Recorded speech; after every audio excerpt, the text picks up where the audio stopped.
Bueno, pues hola, buenas tardes. Buenas tardes a todos. Bienvenidos a la sesión de dardos clínicos en ventilación mecánica no invasiva.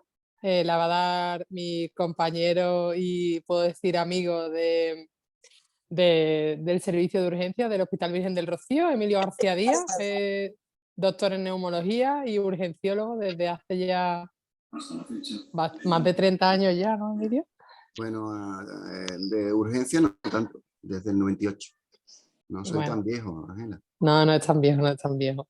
Y bueno, a mí me parecía que Emilio era la persona más idónea para dar esta charla, porque como ya vais a comprobar, tiene pequeñas pinceladas que dar sobre la ventilación en los pacientes con insuficiencia respiratoria aguda que atendemos muchas veces cada uno en nuestro entorno.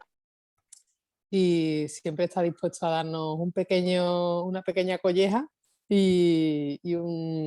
pero luego siempre nos explica cómo mejorar. Y a mí la verdad es que me parece una persona magnífica para trasladarnos conocimiento de una forma más divertida y práctica. Así que ahí al ruedo, Bueno, compañero. muchas gracias, Ángela. Gracias, Ángela. También, Ángela, muchas gracias a José María Cebrero, a AstraZeneca y bueno, en la colaboración del Colegio Médico por invitarme a participar en este primer curso de urgencia organizado por los compañeros de mi servicio. Voy a compartir pantalla, ¿no? Ujú. A ver, ¿cómo se comparte pantalla? Yo voy a silenciarme. Vamos a dejar las dudas para el final, o si queréis poner algo, lo podéis poner a través del chat y cuando Emilio termine de dar su presentación, las vamos leyendo entre José María y yo. ¿De acuerdo? Bueno, lo que ha dicho Ángela de dardos clínicos vendrá al final porque el programa ponía ventilación mecánica no invasiva en EPOC y casos clínicos. Y cuando yo vi lo de los casos clínicos dije, vaya rollo, ¿no? Esto de los casos clínicos que me tengo que inventar 3 o 4 casitos. Y entonces se me ocurrió que realmente lo que debía plantearlo es con una serie de puntos importantes de la ventilación que pudiéramos debatir y mi opinión sobre ello, ¿vale? Entonces, la primera parte es un poco más teórica, pero intentando siempre ser práctico. Los objetivos principales es que intentar explicar en qué consiste la ventilación mecánica no invasiva, que la mayoría lo conocéis perfectamente, cuándo esté indicada la EPOC, qué beneficios esperamos obtener y cómo se emplea, todo ello visto desde un punto de vista práctico y del médico de urgencia que anteriormente pues, hizo una especialidad en neumología. Entonces, lo primero a decir, pues, ¿qué conocemos hoy en día por ventilación mecánica no invasiva? Pues se considera pues, una modalidad de soporte respiratorio que conlleva la aplicación de una presión positiva a la vía aérea en pacientes con insuficiencia respiratoria aguda, con diferentes etiologías, mediante el uso, que es lo que lo diferencia de la ventilación mecánica invasiva, de una interfase diferente del tubo orotraqueal o la traqueostomía. Esto es como se considera actualmente. Y empezando a ser un poquito transgresor, pues os voy a contar una historia. La Ángela adopción, ¿vale? dice, De ¿sabes? la línea de caída. ¿Alguien tiene por ahí puesto el micrófono? José María. Para la caída de 125 mililitros. Tú tienes que ponerlo después del champú, cada vez que se lave. Después José del María. champú, sí. Y ¿Hay algún micrófono ¿vale? Bueno, se me dice que sí. ¿Hay algún micrófono abierto? Vale, ya creo que está silenciado. Que como estaba ahí diciendo, como Ángela me dice que me gusta mucho contar historias como si fuera el abuelo Cebolleta, de la familia Cebolleta, de los tebeos clásicos de toda la vida. Entonces me voy a permitir contar mi primera historia. La primera historia es la historia de la ventilación no invasiva. La primera parte, cómo me la contaron a mí. Y la segunda parte, como yo la he vivido en persona desde que se desarrolla como ventilación con presión positiva. Porque realmente la ventilación no invasiva, y eso lo contaban mis adjuntos cuando yo empecé la residencia, pues tiene una edad antigua, que va desde 1927, cuando se inventa el pulmón de acero, hasta más o menos 1965. Durante esta época pues, tuvo una gran importancia y fue crucial para el tratamiento de los pacientes que desarrollaban insuficiencia respiratoria dentro de las epidemias de poliomielitis, que empezaron en torno al año 40 y llegaron en España hasta el año 65. Durante esa época, como podéis ver en la diapositiva, pues estas son imágenes que hemos visto todos, pues hubo muchas personas que estuvieron sometidos a ventilación no invasiva con presión negativa en pulmones de acero, ¿vale? Después de que acaban las epidemias de polio, pues hubo un periodo que podemos considerar la Edad Media, en la cual pues, prácticamente el uso de la ventilación no invasiva fue residual. Aunque si uno hace una búsqueda por ahí con respecto al pulmón de acero, pues se sorprende que ha habido personas que desgraciadamente han llegado a prácticamente hasta nuestros días ventilado durante años con este dispositivo. Se ha habido otra serie de dispositivos de ventilación invasiva con presión negativa, como el poncho, en fin, otra serie de cosas, pero que realmente pues prácticamente no hubo muy pocos casos documentados de ventilación invasiva durante años. Pero todo cambia a raíz de 1980, cuando Sullivan inventa la CPAP como tratamiento del síndrome de apnea del sueño.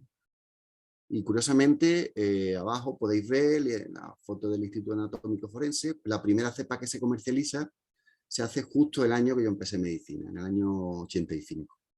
A partir de ahí empieza a crearse un poquito de cuerpo de evidencia, empiezan a hacerse estudios de la aplicación de CEPA en diferentes patologías, hasta que justo en el año 93, que es el año que yo entro de residente, se publica el primer ensayo clínico de ventilación no invasiva con presión positiva en el EPOC, que se publica en Lancet. Hay varios estudios clásicos después, como el de Brochard, en New England, y todos ellos me cogen a mí en la época reciente. Os podéis imaginar que un servicio como el de respiratorio, que era y es puntero dentro en el panorama nacional de la neumología, pues esta terapia pues, se empieza a utilizar desde el primer día. Yo os puedo contar que haciendo lo que hoy se podrían considerar como guardias de mochila, mis primeras guardias de R2 de neumología, recuerdo perfectamente haber tratado a pacientes con encefalopatía hipercárnica, con que retenían carbónico, con CPAP nasal, ¿vale? Y encontrar nuestro resultado, encontrar que cierto beneficio le daban.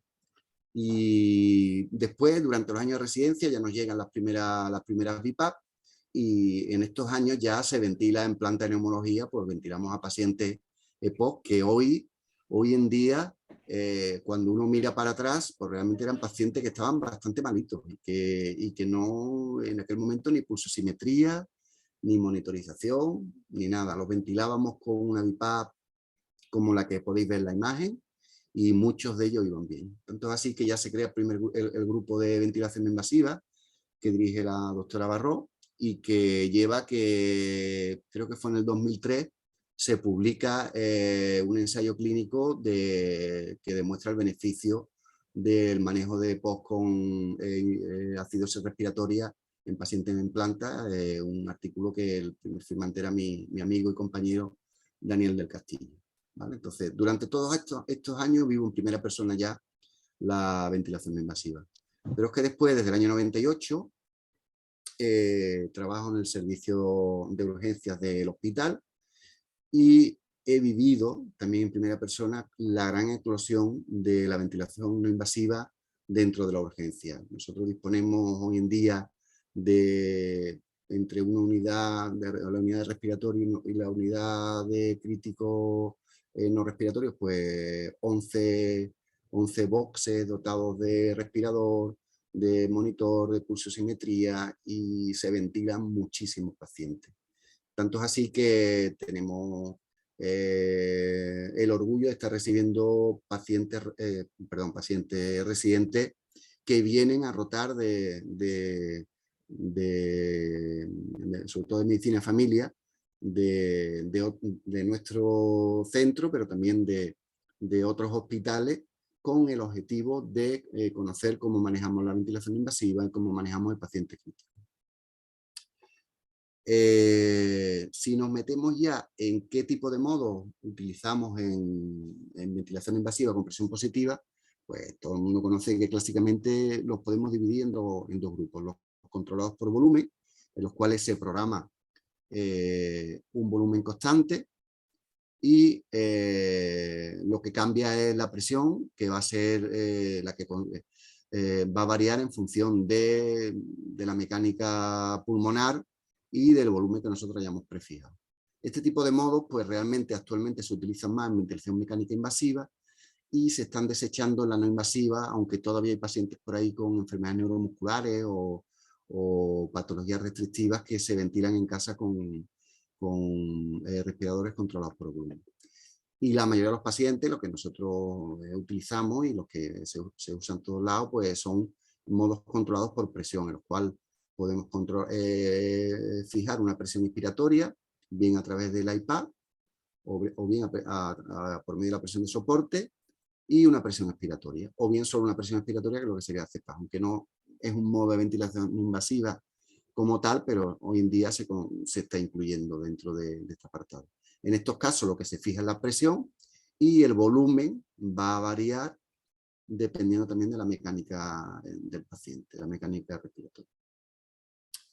Dentro de los modos de ventilación invasiva, como ya he dicho, pues los modos que usamos pueden ser espontáneos o bien espontáneo tiempo, espontáneo temporizado. ¿Qué diferencia hay entre uno y otro? Pues en el modo espontáneo, las respiraciones las demanda el paciente y nosotros fijamos una presión expiratoria y una presión inspiratoria, o bien fijamos una presión expiratoria y una presión de soporte que sobre la presión expiratoria. De manera que el IPAP sería la diferencia entre presión de soporte y presión expiratoria. Y cuando hablamos de otro microfonito por ahí, vale. Cuando hablamos de espontáneo controlado por tiempo, en este caso lo que se suele programar es una frecuencia respiratoria de seguridad, de manera que siempre lo habitual es que sea el paciente el que haga las respiraciones, pero en caso de que pase una serie de segundos sin que el paciente haga una inspiración, haga un esfuerzo inspiratorio, pues la máquina le va a mandar una embolada con un tiempo fijado y con una presión inspiratoria y una presión expiratoria. Lógicamente, ¿qué es lo que usamos normalmente en el EPOC? Pues lo suyo sería el espontáneo con espontáneo tiempo, para tener la seguridad de que en caso de que el paciente pues, esté haciendo una apnea, pues salte el respirador. Pero realmente la mayoría de los pacientes tienen una frecuencia respiratoria buena y muchos de los pacientes se pueden ventilar perfectamente en el modo espontáneo, porque como vemos ahora, pues los tipos de ventiladores que podemos tener para ventilar de BiPAP son muy diferentes. Aquí podemos ver arriba a la izquierda, pues esta es la BiPAP clásica, la BiPAP pequeñita o chiquitita, como hablaba el otro día con Javier Toral, y que a pesar de que se dispone de aparatos más sofisticados, como esta V60 de Philips, pues hay mucha gente que ventila perfectamente con BiPAP más simple. Los respiradores de transporte, como este Oscillos de Draeger o este de Hamilton, pues tienen modos para BiPAP. Y los respiradores tipo UCI también podemos plantear o poner un modo de BiPAP. ¿Cuál es mejor de ellos? Pues realmente, si os doy mi opinión, pues esto es como el bolígrafo. Un bolígrafo. Aquí tenéis los bolígrafos biclásicos, que están diseñados, no sé, desde el año 50-60, que por cierto tienen su sistema de ventilación para igualar las presiones, y que con ellos perfectamente hay personas que son capaces de hacer esta maravilla, como lo hace el profesor y artista Alfonso Gómez en este dibujo, porque realmente la clave del éxito para mí de la ventilación no invasiva no está en el dispositivo, sino en la formación que tengan los profesionales que estén utilizando la técnica. ¿vale? Entonces, ¿en qué pacientes o qué beneficios podemos obtener en la agudización de EPOC? Bien, pues lo que está claramente demostrado y lo que hay un cuerpo de evidencia, quizá en la patología en la que más evidencia hay de ventilación invasiva, en la insuficiencia respiratoria aguda hiposémica, probablemente en el edema agudo de pulmón también hay mucha evidencia, solo que con modo CPAP, pues el beneficio está demostrado en las agudizaciones con acidosis respiratoria. Son aquellas que cursan con pH menor de 7,35 y un carbónico alto. En esto hay múltiples estudios que han demostrado su beneficio tanto para disminuir la tasa de intubación, disminuir la mortalidad, disminuir el tiempo de hospitalización, y todo ello además se ha visto en estudios hechos en urgencia, en estudios hechos en UCI, en hospitalización, prácticamente en cualquier sitio en el cual el paciente lo podamos tener controlado, creo yo que se puede ventilar a un paciente con acidosis respiratoria. Y ese sería, pues, como vemos aquí en la imagen, pues el típico paciente bronquítico crónico, el típico fenotipo azul de la EPOC, pero, digamos, bueno, pues el enfisematoso no se puede ventilar, pues realmente hay un cajón desastre que es que me salta esta diapositiva. También encontramos que aunque el paciente no tenga una acidosis respiratoria, pues se puede ventilar cualquier paciente que tenga disnea, que tenga signo de insuficiencia respiratoria aguda grave, con el objetivo de ganar tiempo. ¿De ganar tiempo para qué? Pues ganar tiempo pues, para establecer un diagnóstico, para que el paciente mejore con el tratamiento, para decidir si el paciente tiene criterios de intubarlo, qué vamos a hacer con él. Es decir, que realmente no solo en el paciente con acidosis respiratoria, sino en cualquier paciente con EPOC, yo actualmente hago un intento de ventilarlo. ¿Y qué beneficio podemos obtener desde el punto de vista de la fisiopatología de la EPOC con la BiPAP? Bueno, pues esto clásicamente pues, se ha visto que en el paciente con EPOC que retiene encefalopatía hipercárnica, pues partiendo del broncoespasmo que lleva a la obstrucción al flujo aéreo, con aumento de la resistencia a la vía aérea, atrapamiento aéreo, aplamiento del diafragma, aumento del trabajo respiratorio, de la fatiga muscular y que lleva a la disminución de la ventilación alveolar y a la retención de carbónico, pues la BiPAP tiene dos efectos fundamentales. Por una parte, con la presión expiratoria nos va a ayudar a disminuir el trabajo respiratorio y a controlar la fatiga de los músculos respiratorios, por lo cual conseguimos que aumente la ventilación alveolar y que pueda bajar la presión de CO2. Y por otra parte, un pequeño efecto que se ve que tiene la EPAP, que es que nos puede ayudar a controlar la PIG intrínseca, el atrapamiento aéreo, que lleva una insuflación dinámica y que hace que el paciente al final de la aspiración esté en presión positiva y le cueste más trabajo hacer la inspiración.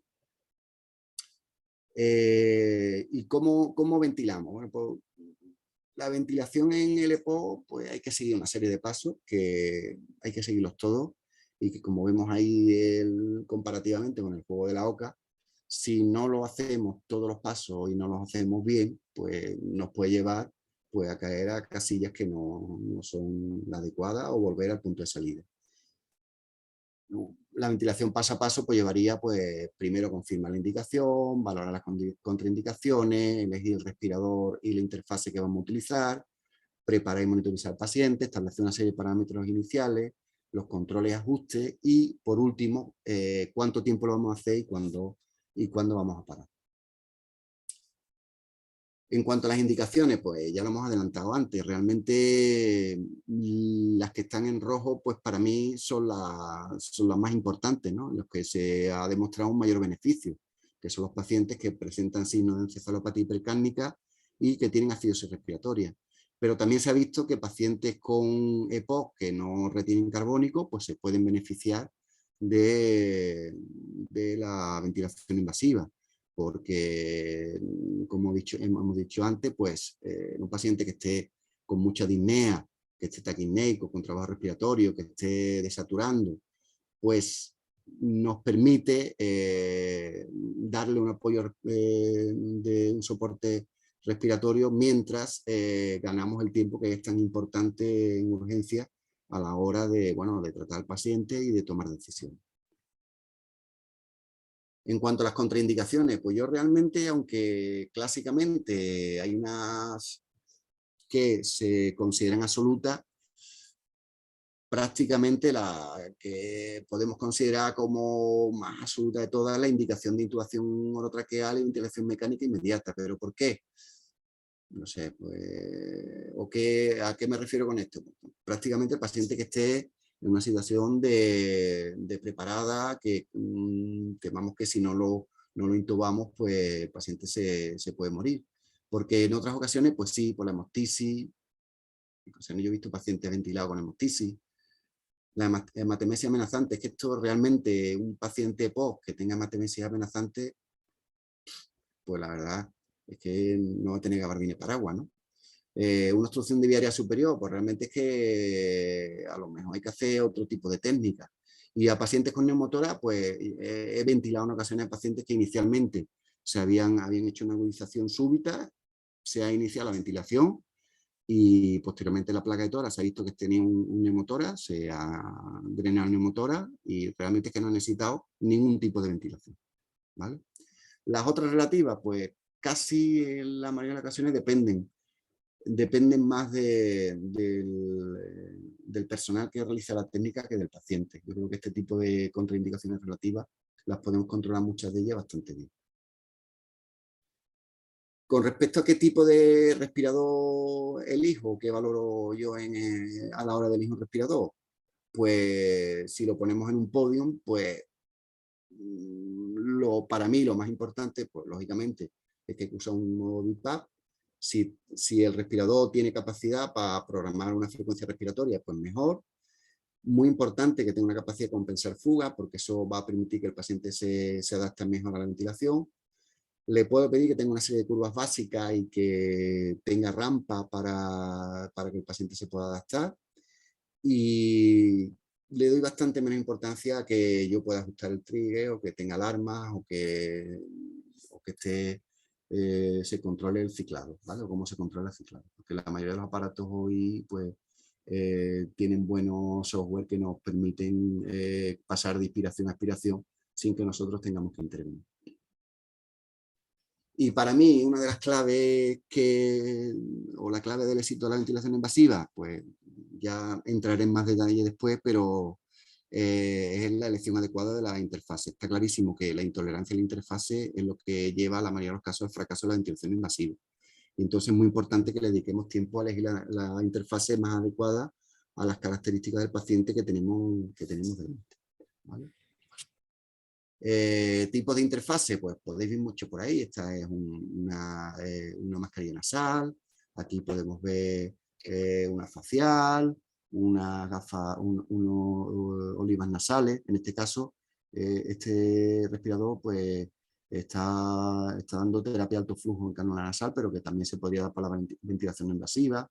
El helmet o el casco, que en este caso es de intersurgical, y que ahora con el tema de la pandemia de coronavirus, pues nosotros creo que no lo hemos utilizado en nuestro hospital, pero los italianos pues tienen mucha experiencia y se ha visto muchas imágenes de pacientes ventilados con helmet, ¿vale? Pero realmente en el paciente en agudo con EPOC, la interfase que nosotros usamos y la que creo que usa la mayoría de la gente es la mascarilla oronasal. Bien la específica para BiPAP, que es la de la izquierda, o bien, si en este caso un respirador, si usamos un respirador tipo UCI que va a tener doble circuito, podemos utilizar una mascarilla oronasal con codo azul, que no va a tener ni puerto expiratorio ni válvula antiasfixia, o la mascarilla tipo AMBO, ¿vale? Que esta la usamos mucho. Ten en cuenta que es muy importante que conozcamos lo del codo de la mascarilla, porque un codo azul es la específica para circuito de 2 ramas, ¿de acuerdo?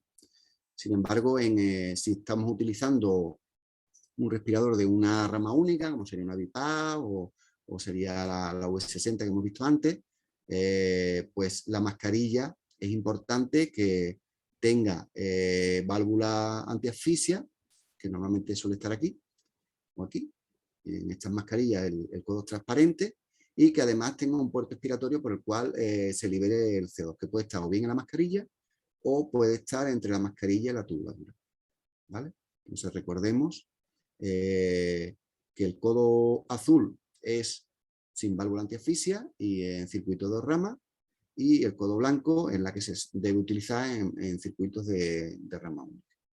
Aunque ahora con el tema de la pandemia del coronavirus, el grupo de ventilación invasiva de la SEME sacó unas recomendaciones en las cuales estamos poniendo un filtro en mascarilla con codo azul para limitar la fuga, y poniendo un filtro entre la mascarilla y el puerto expiratorio, o bien en el puerto expiratorio, como está en este caso. ¿Vale? ¿Cuál sería el siguiente paso? Pues el siguiente paso sería la preparación y monitorización del paciente. Pues, ¿cómo debe estar el paciente? Pues el paciente debe estar en una posición semisentada, los suyos que tengamos pulsimetría y monitorización cardíaca, aunque ya he dicho antes que hay pacientes que se ventilan en implantes de neumología sin monitorización cardíaca, solo con pulsimetría. Es muy importante establecer una comunicación con el paciente y explicarle la técnica de lo que vamos a hacer. Por supuesto, preparar el respirador antes de conectar la interfase, silenciar las alarmas y ahora dedicarle un tiempo a que el paciente se adapte una vez que hayamos programado los parámetros a la máquina. ¿Y qué parámetros solemos fijar? Pues normalmente de inicio se suele fijar una IPAD de 10 centímetros de agua y una IPAD de 5 centímetros de agua. Hay respiradores los cuales, como normalmente los respiradores tipo UCI, los cuales se suele establecer una presión de soporte que va sobre la CPAP o sobre la EPAP. Aquí estaría la EPAP, PIP o CPAP, y sobre ella ponemos la presión de soporte. Como podéis ver aquí, si ponemos 5 de presión de soporte y 5 de PAP, pues conseguimos 10 de IPAP, ¿vale? Entonces podemos poner 10 de IPAP y 5 de PAP, o 5 de PAP y 5 de presión de soporte sobre la CPAP. Normalmente una frecuencia respiratoria que suele ser inferior a la frecuencia respiratoria que tenga el paciente, y que solemos poner en torno a unas 10 respiraciones por minuto. La rampa es importante, que debe ser la mínima posible. ¿Por qué? Porque la rampa en los pacientes agudos, el paciente suele demandar que el aire le entre rápido, y si mandamos la embolada, porque la rampa es el tiempo en el que se consigue la presión inspiratoria, ¿vale? Esto de aquí, esto sería rampa 0, y aquí tiene un poquito de rampa, ¿vale? Entonces, inicialmente lo suyo es poner la mínima rampa posible, por esto de que el paciente suele demandar que el aire le entre rápido. Y la saturación de oxígeno, o sea, el oxígeno tiene que, el objetivo de saturación pues, debe estar entre 85 o 92. Esto también es algo muy importante, la ventilación del EPOC que retiene carbónico, ¿vale? Aquí podemos ver pues, algunos de los aparatos que utilizamos. Este, por ejemplo, es un evitadura, uno de los más, es un respirador tipo UCI muy antiguo, en el cual normalmente fijamos la PIP, que está aquí, en 5, y sobre la PIP fijamos una presión de soporte, que hemos marcado 5, con lo cual 5 más 5, pues 10. Se suele fijar también pues, la rampa a la mínima, en este caso 0, la FiO2 la mínima posible para conseguir una saturación de oxígeno con los objetivos que hemos puesto antes. Y en este caso se programa un trigger, que en este caso está puesto en torno a unos, se suele poner en torno a unos 5 litros minutos de flujo, ¿vale? 3, 5 litros minutos. En este caso, pues la rampa podéis ver que se ha puesto en 0,40, y veis con respecto a la gráfica anterior que tiene el salto muy rápido. Aquí en este caso, pues va más lento. Esto es lo que, en esto consiste la rampa, ¿vale? Otro tipo de respirador, pues en la V60 Respirone, que también usamos, pues fijamos, en este caso, fijamos IPAP, EPAP, frecuencia, que aquí está puesto en 4, la FiO2, el tiempo expiratorio, y aquí a la rampa le llaman subir, ¿vale? Hamilton, en este caso podemos poner el trigger de flujo, podemos poner la rampa, el tiempo inspiratorio, en fin, que hay diferentes modos, pero lo básico es lo que hemos comentado antes, ¿vale? Con respecto al control del paciente, para mí, ¿qué es lo más importante? Pues clásicamente, los clásicos siempre decimos que lo más importante en ventilación invasiva. En ventilación invasiva, cuando lo iniciamos, es que la silla sea cómoda. Y ¿Con eso qué me refiero? Porque tenemos que estar pendientes del paciente. Y que si no estamos pendientes del paciente, o sea, si colocamos el respirador y no le prestamos atención a cómo va sobre todo su estado clínico, nivel de conciencia, la frecuencia respiratoria, cómo se adapta el respirador, cómo va el trabajo respiratorio, pues la terapia va abocada al fracaso. No es cuestión de estar sacando gasometrías cada 5 minutos, sino más bien de llevar un control clínico del paciente. Y de hecho se aconseja que la primera gasometría se saque después de 1 hora de terapia. ¿Vale?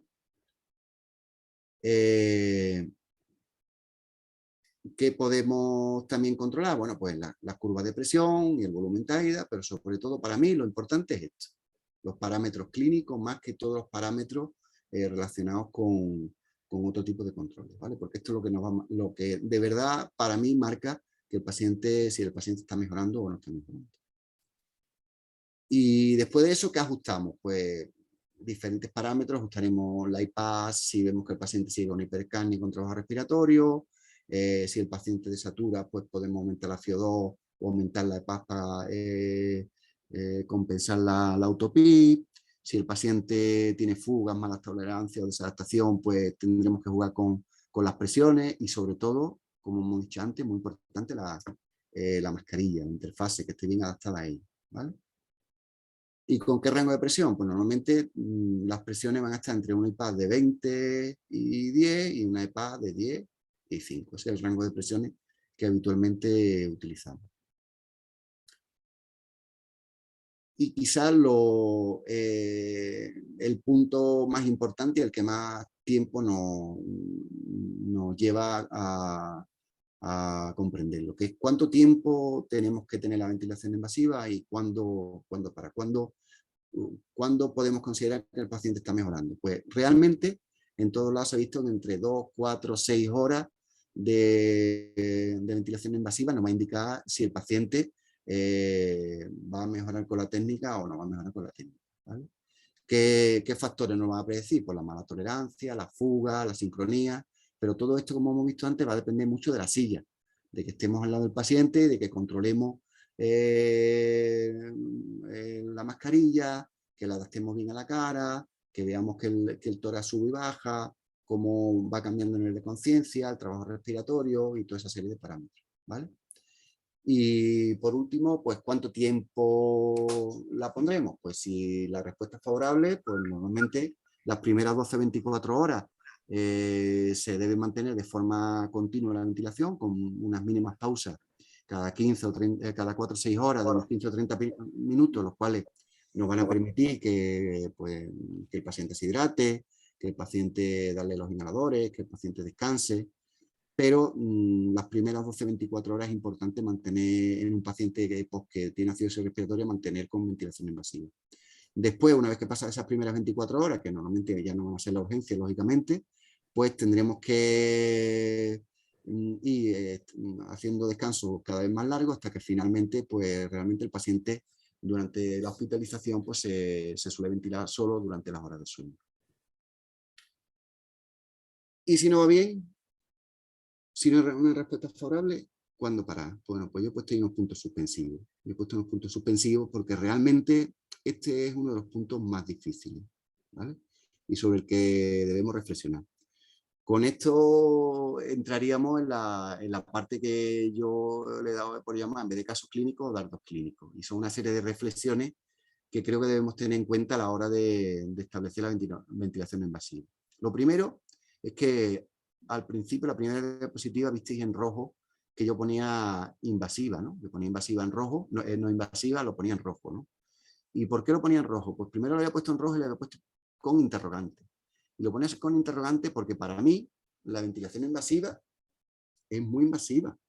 No, la llamamos no invasiva porque no le estamos metiendo un tubo a la tráquea, pero realmente el paciente, si nos ponemos a pensar cómo está, pues es un paciente que se asfixia, es un paciente que está despierto, es un paciente que puede tener ansiedad, que los sedantes tipo benzodiazepina o mórfico, hay gente que los usa, pero a un paciente que retiene carbónico, está en acidosis respiratoria, pues no lo suyo, no le va a venir muy bien.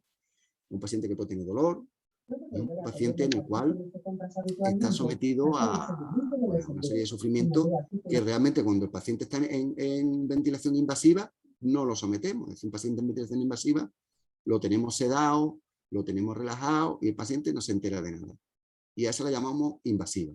Y sin embargo, a la que mantiene al paciente despierto con una mascarilla puesta en la cara, imaginaros lo que eso supone, pues eso la llamamos no invasiva. Y además en muchos casos pues la utilizamos y se la ponemos durante horas y te puedes encontrar pacientes que después de 24 horas siguen con invasiva sin que vayan bien, ¿vale? Entonces, ¿cuándo parar? Pues no sé deciros cuándo parar, pero sí que tengo claro que si el paciente ha pasado 4, 5, 6 horas y no ha mejorado con ventilación invasiva, tenemos que plantearnos qué vamos a hacer con ese paciente. Tenemos que plantearnos si el paciente está bien ventilado, y si está bien ventilado, pues si el paciente tiene criterios de intubación, o si el paciente no tiene criterios de intubación. En el caso de no tenga criterios de intubación, la podremos prolongar, pero siempre teniendo en cuenta y en mente que hay un sufrimiento para el paciente, del paciente, de la familia, que debemos hacernos preguntas. Y todos sabéis por dónde voy, ¿vale? El siguiente punto que quiero resaltar, pues lo pongo ahí con la señal de peligro, que es que el pulsosímetro puede ser nuestro enemigo. Si no estamos pendientes del paciente, hay mucha tendencia dentro de las unidades de urgencia y en sitios donde hay mucha rotación de personal, a que cuando te das la vuelta a un paciente que está saturando al 90% y que para ti es perfecto, como tiene que estar, te das la vuelta y le han subido la FIO2 y está una FIO2 al 100% y está saturando otra vez pues al 99, 100%. O te lleva a muchas consultas del personal, de enfermería o de los residentes. Oye, Emilio, que el paciente está desaturando. Y en muchas ocasiones yo casi le llego a decir, oye, quítale el pulsosímetro, no quítale el pulsosímetro, porque creo que realmente si le quitamos el pulsosímetro y nos controlamos, nos seguimos por los parámetros clínicos, probablemente a este paciente le va a ir mejor que empeñándonos en subirle la FIO2 para que sature mejor. Entonces, cuidado con la saturación de oxígeno, porque realmente el éxito de la técnica puede depender de eso, de que no lo hiperoxigene. Otro dato muy importante, que es que el éxito de la ventilación mecánica depende de acertar con la interfase. Todo el mundo tiene muy claro que para que un paciente en ventilación invasiva se ventile bien, el tubo hay que metérselo a la tráquea, ¿no? Si le metemos el tubo en el esófago, está claro que no lo vamos a conseguir ventilar, ¿no? Eso todo el mundo lo tiene claro, ¿no? Sin embargo, no creo que todo el mundo tenga claro que tan importante como intubar bien un paciente es colocarle bien la mascarilla, colocarle una mascarilla adecuada a lo que necesita, que sea el tamaño adecuado, que tenga la presión adecuada, que no fugue. Y todo eso depende de nosotros, depende del médico que está poniendo la terapia, ¿vale? Entonces, muy importante que le dediquemos tiempo a la interfaz. Y por último, y para finalizar, y ante las preguntas, pues está clarísimo que esta técnica pues, se estudia un poquito, pero realmente, como la cirugía o como cualquier otra, muchas técnicas que hacen en urgencia, una punción lumbar, una paracentesis, no sé, lo que se os pueda ocurrir, va a depender de que practiquemos, de que nos formemos y de que hayamos ventilado a muchos pacientes, ¿vale? Y nada más, con esto finalizado.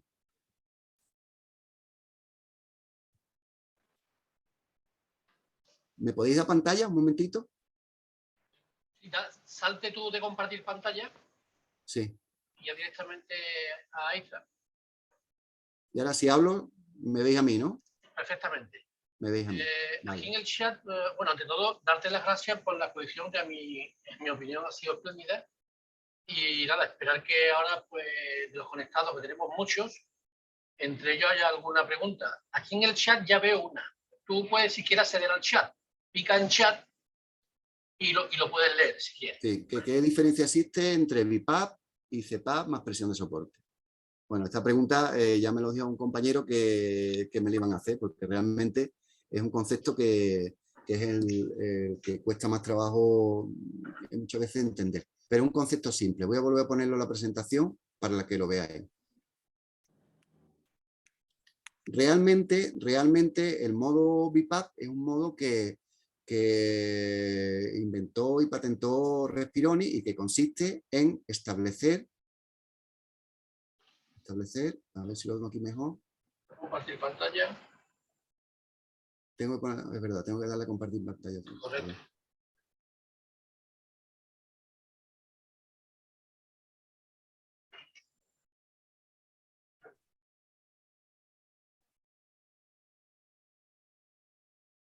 Mira, aquí está la gráfica. A ver. Esta sería la EPAP, ¿no? Aquí pone EPAP, PIP o CPAP. Realmente es que depende del respirador, le llaman de la misma forma a lo mismo, que es establecer una presión continua en la vía aérea, ¿vale? Que es lo que se llama CPAP o lo que se llama EPAP. Esta es la presión que se va a mantener en el sistema durante todo el tiempo. En este caso, 5 centímetros de agua. Sobre estos 5 centímetros de agua, el paciente va a realizar las inspiraciones, ¿vale? Estaría haciendo las inspiraciones por aquí. Y nosotros, ¿qué podemos poner? Pues podemos fijar una presión de soporte que se suma a la EPAP o, dependiendo del respirador, podemos poner una presión inspiratoria que se cuenta desde cero. Es decir, presión de soporte más CPAP es una CPAP más una presión de soporte. En este caso, 5 de PAP o CPAP más 5 de presión de soporte suman un total de 10. ¿De acuerdo? Y en otros respiradores, por lo que fijamos por una parte, una EPAP de 5, en este caso, y una EPAP de 10. No sé si se ha entendido. Yo creo que sí que se ha entendido bastante bien.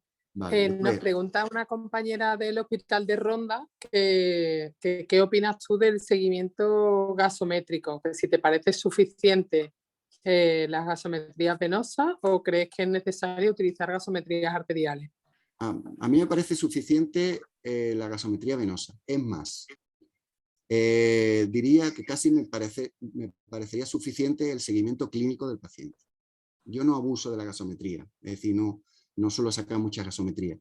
Suelo fijarme más en la respuesta del paciente. Si un paciente está con bajo nivel de conciencia, está con flapping, está claro que sigue estando con acidosis respiratoria. El paciente que responde lo vamos a ver en la clínica, al momento, cuando pasa un tiempo de ventilación, lo vamos a ver que el paciente se despierta, que el paciente no responde, que tiene un cambio clínico. Cuando tiene ese cambio clínico es cuando yo suelo hacer la gasometría un poco para confirmar.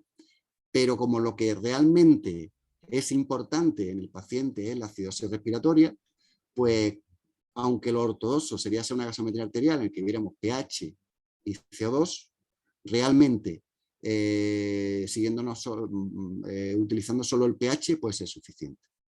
¿Vale? De hecho, habitualmente nosotros nos guiamos por gasometría venosa, porque entre otras cosas pasa que la gasometría arterial es una técnica complicada, es una técnica difícil, que hay que estar acostumbrada a realizarla y que a la enfermería o a nosotros nos cuesta trabajo sacar una gasometría arterial, mientras que una gasometría venosa es fácil sacarla y te la van a sacar fácilmente. Entonces, en resumen, con gasometría venosa más pulsosímetro es con lo que no solemos manejar. Y por supuesto el control clínico del paciente. Hay una pregunta nueva. ¿Ángela? Ángela. Sí, yo te he oído, me parece perfecto. No, Álvaro. En EPOC, BiPAP y CPAP más presión de soporte es lo mismo. ¿Vale? Realmente es el mismo modo. Es meter 2 niveles de presión, solo que lo estamos llamando de manera diferente. En BiPAP, que está patentado por Respironi, lo que hacemos es poner una presión expiratoria, que la fijamos nosotros, el parámetro, y una presión expiratoria. Y cuando hacemos CPAP más presión de soporte, también estamos marcando una presión inspiratoria y una presión expiratoria.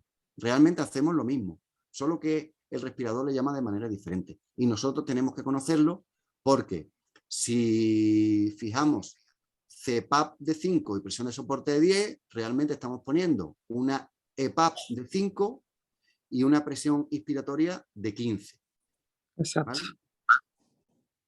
Mira, la siguiente pregunta me parece que es una pregunta que se hacen muchos de los compañeros que están en este curso, que atienden a pacientes en insuficiencia respiratoria extrahospitalaria y los traen al hospital con la Busiñán. Mi pregunta es, ¿disponéis de un respirador? ¿Disponéis de un ventilador de transporte? Vale, como no todo el mundo puede ver el chat, leo la pregunta, ¿vale? Sí. Y es, en urgencias extrahospitalarias disponemos de CPAP de Busiñán. ¿Qué papel tiene en la atención urgente domiciliaria de pacientes EPOC reagudizados? Y yo respondo, la respuesta es, ¿nos puede ayudar algo? Tú puedes poner una CPAP de 7, 8 y algo nos va a ayudar, pero no es el método de ventilar al EPOC agudizado. En el caso de venga con CPAP de Busiñán, lo que tiene que ser muy importante y debéis controlar mucho el tema de la oxigenoterapia. Que el paciente sature los límites que hemos puesto, entre 85 y 90. ¿Por qué? Porque pacientes que vienen, que no están inicialmente en acidosis respiratoria, en ocasiones llegan a la urgencia por hiperoxigenación y es con relativa frecuencia llegan hiperoxigenados y eso lleva a que se entren en encefalopatía hipercárnica. Pero vuelvo a preguntar, ¿disponéis de respirador de transporte? Porque es una pregunta que si estuvierais en sala, pues la debatiríamos. Creo que a muchos pacientes que traéis de la extrahospitalaria con EPOC agudizado, lo podríais traer perfectamente con el respirador de transporte y en modo de CPAP más presión de soporte, en vez de la CPAP de Busiñán. La CPAP de Busiñán tiene... Es que en septiembre está todo mejor. La CPAP de Busiñán tiene su utilidad en pacientes con insuficiencia respiratoria hipoxémica. En un paciente con insuficiencia respiratoria global que retenga carbónico, pues no es el método, Pero os animo a que si disponéis de respiradores, que en muchas ocasiones el 061 o los dispositivos pues tienen respirador de transporte, que miren si podéis ponerle CPAP más presión de soporte, porque creo que podréis intentar hacerlo y probablemente el paciente llegue medio tratado a la urgencia, como pasa con el edema agudo de pulmón, que con la CPAP de Busiñán en muchas ocasiones viene el paciente ya, cuando nos llega prácticamente está para quitarle la CPAP y no ventilarlo más. Bueno, pues me parece que has soltado dos perlitas, ¿no? Porque no es solamente el que se planteen utilizar un respirador, sino que muchas veces nos obsesionamos con la saturación, con el pulsiosímetro y creamos un problema que no existe previamente, ¿no? Que no tenemos que obsesionarnos porque el paciente llegue a una saturación de un 95, ni siquiera un 90%, ¿no? No, Intentando... para nada. Hay que tener en cuenta que la curva de disociación de la hemoglobina, que es un parámetro que tendría que ver, si lo miramos y no vemos qué ocurre con ella, hay dos parámetros que hacen que se desplace hacia la derecha. ¿Vale? Si se desplaza hacia la derecha la curva, saturaciones de oxígeno más bajitas realmente se traducen en PO2 más altas. Y esos dos parámetros son la acidosis respiratoria, la acidosis y la hipercapnia. Eso hacen desplazar la curva de disociación de hemoglobina a la derecha y realmente, aunque el paciente esté saturando al 85, por lo mejor si le hicieras una gasometría arterial, pues podría tener perfectamente una PO2 de 60 o 65.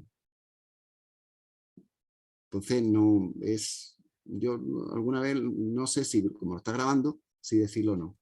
Insisto muchas veces que el pulsosímetro tiene su utilidad, pero que de entrada, lo primero es que no sabemos cuánto satura ese paciente basalmente. Un EPO que tenga una insuficiencia respiratoria crónica, ¿qué saturación tiene de base? ¿Cuánto satura en su casa?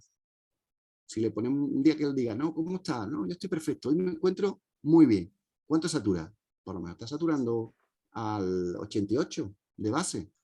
Y nosotros nos estamos empeñando en que estando mal, sature al 94, 95. ¿Vale? ¿Cuánto satura esa señora sin laca de uña, verdad? ¿El qué? Que es también, que a cuánto saturan nuestras pacientes cuando les quitamos la laca de uña, que también es importante las mujeres que Sí, vienen sí, con sí. su laca de También, uña también. puesta. Pero para mí más importante que eso es cuánto se satura basalmente. ¿Cuánto satura basalmente un paciente que tenga una insuficiencia respiratoria crónica? Un EPOC de los federados. ¿Cuánto tiene de saturación de base? ¿Vale? Esa es la primera pregunta. Fenomenal. Bueno, pues yo creo Una que ha estado cosa, bastante bien. una cosa que os Dime. quería enseñar, y no sé, para que se me vea a mí, ¿qué tengo que hacer? Ahí te vemos, te vemos, te vemos. ¿Me estáis viendo? Te vemos. Sí, te vemos, Solo te tienes vemos. que darme a dejar de compartir pantalla, Emilio. Vale. ¿Ya? Sí, No, venga. Mira, ¿veis esto? sí. ¿Sabéis todo lo que es? Esto es el laringo de la ventilación invasiva. Eso es lo que sabemos los que estamos contigo. Cómo medir la mascarilla adecuada para el paciente. Esto es lo que lleva al éxito un punto clave del éxito de la ventilación invasiva. Que elijamos correctamente la mascarilla, que se adapte bien a la cara. Y para eso, todas las mascarillas suelen traer su medidor para saber cuál es la que le conviene a cada paciente. Y a esto no le prestamos atención. Y esto de verdad que es el laringo de la ventilación invasiva. ¿Vale? Pues sí que lo es. Bueno, Emilio, pues yo he aprendido mucho y mira que te oigo casi a diario, pero he aprendido mucho con la charla de hoy. Te quiero dar las gracias Alegro. personalmente por seguirme y por ayudarnos a completar este curso con tus dardos y tus conocimientos, ¿vale? Muchas gracias a vosotros. Nada, colgaremos la sesión en el enlace de YouTube que suele mandar José María después de estas sesiones, ¿vale? Os espero a todos en la siguiente, dentro de un Muchas gracias. mesecillo. Sí, será el último martes de octubre, ya cerramos el curso, es el día 26, y en esta ocasión ya lo cerramos con EPOC en urgencia. Será el doctor Enrique Calderón quien esté con nosotros ese día y mi compañera Carmen Paula Barragán, que es el Departamento Médico de AstraZeneca.